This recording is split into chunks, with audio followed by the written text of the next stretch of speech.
Dans cette 5e vidéo, nous vous proposons un approfondissement de la thématique des richesses humaines, mais aussi des outils complémentaires qui peuvent être mobilisés dans l'étape 6 de la démarche À vous de jouer, intitulée « Identifier les leviers d'action disponibles ».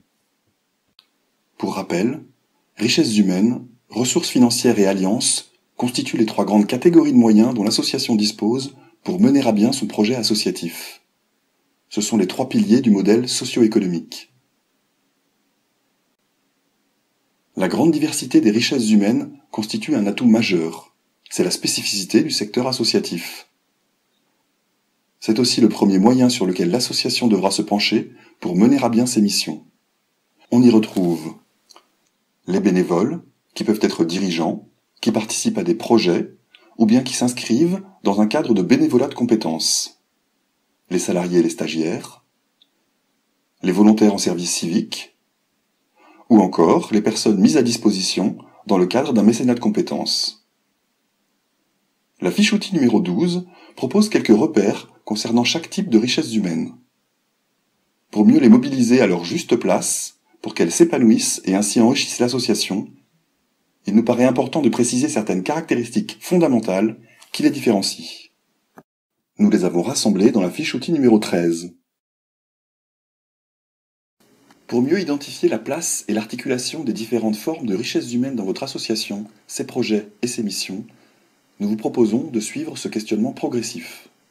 Mais juste avant de commencer, nous vous proposons de prendre connaissance de quelques points d'attention rassemblés dans la fiche outil numéro 14.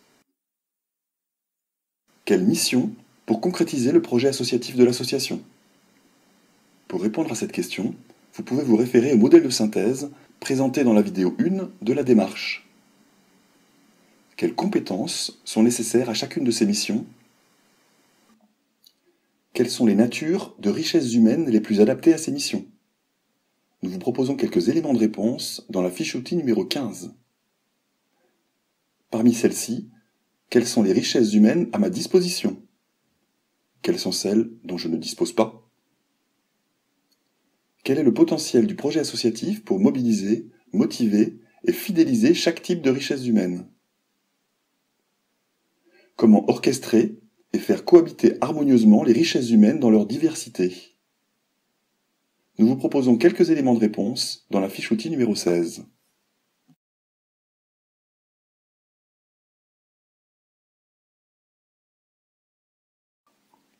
Regardez maintenant cette illustration. Il s'agit pour le moins d'une démarche originale et même un peu surprenante. Financer un salaire mensuel à travers une quête apparaît maladroit. Vous comprenez intuitivement que certaines richesses humaines, ici le salariat, sont mal adaptées à certaines ressources financières. À travers cette illustration, nous souhaitons mettre en lumière les interactions entre les 3 piliers du modèle socio-économique. Faire évoluer l'hybridation de vos richesses humaines aura des conséquences sur vos ressources financières et sur vos alliances. À leur tour, ces dernières impacteront vos richesses humaines.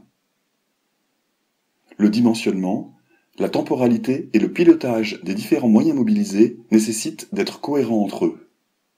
De plus, ces moyens doivent s'inscrire dans un environnement constitué d'acteurs aux attentes différentes, mais aussi de contraintes juridiques, économiques, géographiques, etc. Il s'agit de maîtriser des équilibres mouvants au sein d'un système complexe. Afin d'illustrer ces interactions de manière plus concrète, nous vous proposons un exemple dans la fiche outil numéro 17.